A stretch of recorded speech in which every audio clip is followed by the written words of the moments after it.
Hi friends, ಎಲ್ರಿಗೂ ನಮಸ್ಕಾರ. ಎಲ್ಲರೂ ಹೇಗಿದ್ರೆ ಎಲ್ಲರೂ ಚೆನ್ನಾಗಿದ್ದೀರಾ ಅಂತ ಭಾವಿಸ್ತೀನಿ. ನಾನು ನಿಮ್ಮ ಪ್ರೀತಿಯ ಮುನೇಶ್ ಕಾರ್ಪೆಂಟರ್ ಯೂಟ್ಯೂಬ್ ಚಾನಲ್ಗೆ ಸ್ವಾಗತ. ವಿಷಯ ಏನಪ್ಪ ಅಂದರೆ, KB ಕಡೆಯಿಂದ ಒಂದು ಇಮೇಲ್ ಬಂದಿದೆ. ವಿದ್ಯುತ್ ಸರಬರಾಜು ವ್ಯತ್ಯಯವಾಗುವ ಬಗ್ಗೆ ದಿನಪತ್ರಿಕೆಯ ಪ್ರಕಟಣೆಗಳ ಬಗ್ಗೆ ಉಲ್ಲೇಖ ಮಾರ್ಗ ಮುಖ್ಯತೆ ಮತ್ತು ಅನುಮೋದನೆಗೊಂಡಿರುವ ಇಮೇಲ್ ದಿನಾಂಕ 9/9/2025.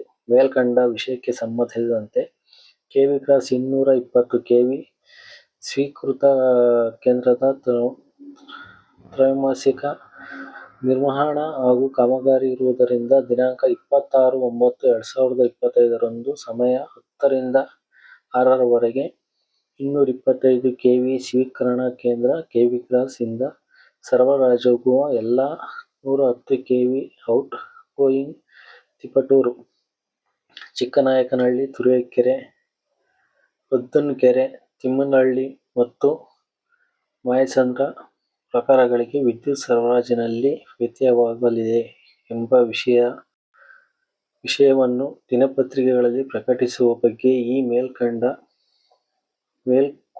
ಕೋರಿದೆ. ಈ ಸಂಬಂಧ ಇಮೇಲ್ ಮುಖಾಂತರ ಮಾರ್ಗ ಮುಖ್ಯತೆ ಅನುಮೋದಿಸಲಾಗುತ್ತದೆ. ಬೆಸ್ಕಾಂ ಜಿಲ್ಲೆಗೊಂದು ವಾಟ್ಸಪ್ ಸಹಾಯವಾಣಿ. ನಿಮ್ಮ ಯಾವುದೇ ವಿದ್ಯುತ್ ಸಂಬಂಧಿತ ದೂರುಗಳನ್ನು ನಿಮ್ಮ ಜಿಲ್ಲೆಗೆ ನೀಡಲಾದ ವಾಟ್ಸಪ್ ಸಹಾಯವಾಣಿ ಸಂಖ್ಯೆಗೆ ಸಂದೇಶ ಕಳುಹಿಸಿ ಹಾಗೂ ತ್ವರಿತ ಪರಿಹಾರ ಪಡೆಯಿರಿ. ಇದನ್ನು ಎಲ್ಲರೂ ಉಪಯೋಗಿಸ್ಕೊಳ್ಳಿ ಅಂತ ಹೇಳ್ಕೊಳಕ್ಕೆ ಇಷ್ಟಪಡ್ತೀನಿ. ದಯವಿಟ್ಟು ನಮ್ಮ ಚಾನಲ್ನ ಸಬ್ಸ್ಕ್ರೈಬ್ ಮಾಡಿ, ಕಮೆಂಟ್ಸ್ ಮಾಡಿ, ಲೈಕ್ ಮಾಡಿ.